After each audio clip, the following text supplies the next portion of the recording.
Welcome to my channel advance educare GPG. এই ভিডিওর বিষয় হচ্ছে অষ্টম শ্রেণীর ইতিহাস অধ্যায় 6 থেকে টেক্সট বইয়ের প্রশ্নের উত্তর। তোমাদের ইতিহাস 6 অধ্যায় টেক্সট বইয়ের প্রশ্নের প্রথমেই আছে 1 নম্বর, ঠিক শব্দটি বেছে নিয়ে শূন্যস্থান পূরণ করো। ক নম্বরে আছে জাতীয় কংগ্রেসের প্রথম সভা বসেছিল, এখানে অপশন দেওয়া আছে বোম্বাইতে, গোয়াতে, মাদ্রাজে। এখানে সঠিক উত্তর হবে বোম্বাইতে। এরপর খ নম্বরে আছে নরমপন্থীদের দাবি ছিল সিভিল সার্ভিস পরীক্ষার বয়স করতে হবে, এখানে অপশন দেওয়া আছে 21, 23, 20 বছর। এখানে সঠিক উত্তর হবে 23 বছর। এরপর গ নম্বর প্রশ্ন হচ্ছে বঙ্গভঙ্গ পরিকল্পনা করেছিলেন, এখানে অপশন দেওয়া আছে ডাফরিন, কার্জন, মিন্টো। এখানে সঠিক উত্তর হবে কার্জন।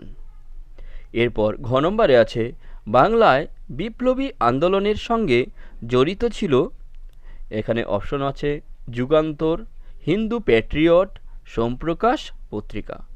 এখানে সঠিক উত্তর হবে যুগান্তর পত্রিকা। এরপর দুয়ের দাগে আছে নিচের বিবৃতিগুলির কোনটি ঠিক কোনটি ভুল বেছে নাও। ক নম্বরে আছে কংগ্রেসের প্রথম সভাপতি ছিলেন উমেশচন্দ্র বন্দ্যোপাধ্যায়, এটা হবে ঠিক। এরপর খ নম্বরে আছে নরমপন্থীরা চরমপন্থীদের কার্যকলাপকে 3 দিনের তামাশা বলতেন, এটা হবে ভুল। এরপর গ নম্বরে আছে অর্থনৈতিক জাতীয়তাবাদের প্রবক্তা ছিলেন অরবিন্দ ঘোষ, এটা হবে ভুল। এরপর ঘ নম্বরে আছে ক্ষুদিরাম বসু ও প্রফুল্ল চাকি কিংসফোর্ডকে মারতে গিয়েছিলেন, এটা হবে ঠিক। এরপর 3-এর দাগে আছে অতি সংক্ষেপে উত্তর দাও, 30 থেকে 40টি শব্দ। ক নম্বর, সভা সমিতির যুগ কাকে বলে?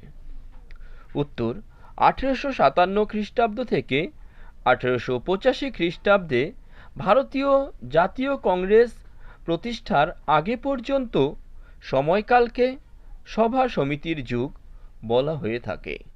এরপর খ নম্বর প্রশ্ন হচ্ছে কংগ্রেসের নরমপন্থী ও চরমপন্থীদের মধ্যে 2টি পার্থক্য উল্লেখ করো।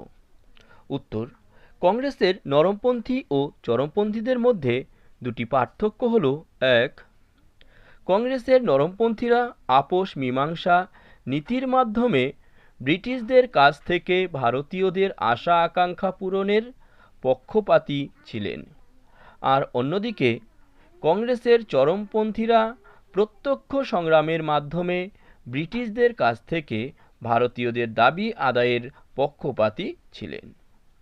2, কংগ্রেসের নরমপন্থীদের লক্ষ্য ছিল ব্রিটিশ রাজত্বে অবসান না ঘটিয়ে ঔপনিবেশিক স্বায়ত্তশাসন অর্জন করা, আর অন্যদিকে চরমপন্থীদের লক্ষ্য ছিল আত্মনির্ভরশীল হয়ে পূর্ণ স্বরাজ লাভ করা।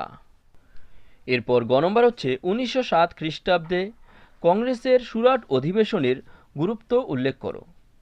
উত্তর 1907 খ্রিস্টাব্দের জাতীয় কংগ্রেসের সুরাট অধিবেশনের গুরুত্ব ছিল অপরিসীম। যেমন 1, সুরাট বিচ্ছেদের ফলে রাজনৈতিক সংগঠন হিসেবে কংগ্রেসের মর্যাদাহানি ঘটে। 2, এই সুরাট অধিবেশনে জাতীয় কংগ্রেস 2টি গোষ্ঠীতে বিভক্ত হয়ে যায়। এরপর ঘ নম্বর প্রশ্ন হচ্ছে বিংশ শতকের প্রথম দিকে বাংলায় বিভিন্ন গুপ্ত সমিতি গড়ে উঠেছিল কেন? উত্তর বিংশ শতকের প্রথম দিকে বিভিন্ন কারণে বাংলায় বিভিন্ন গুপ্ত সমিতি গড়ে ওঠে। যেমন 1, বিপ্লবীদের ঐক্যবদ্ধ করা এবং তাদের প্রশিক্ষণের জন্য বাংলায় একাধিক গুপ্ত সমিতি গড়ে উঠেছিল। 2, এছাড়াও বিপ্লবী দলগুলির পরিচালনা করা এবং অস্ত্রশস্ত্র সংগ্রহের জন্য বিংশ শতকে গুপ্ত সমিতিগুলি গড়ে ওঠে। এরপর পরবর্তী নেক্সট ভিডিওতে তোমাদের পরবর্তী প্রশ্নের উত্তরগুলো করে দেওয়া হবে।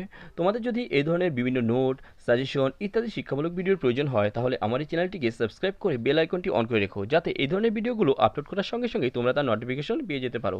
এছাড়াও তোমাদের কোন বিষয়ে কি ভিডিও লাগবে সেটাও আমাকে জানাতে পারো, আমি চেষ্টা করব সেই বিষয়েও তোমাদের একটি ভিডিও তৈরি করে দেওয়ার।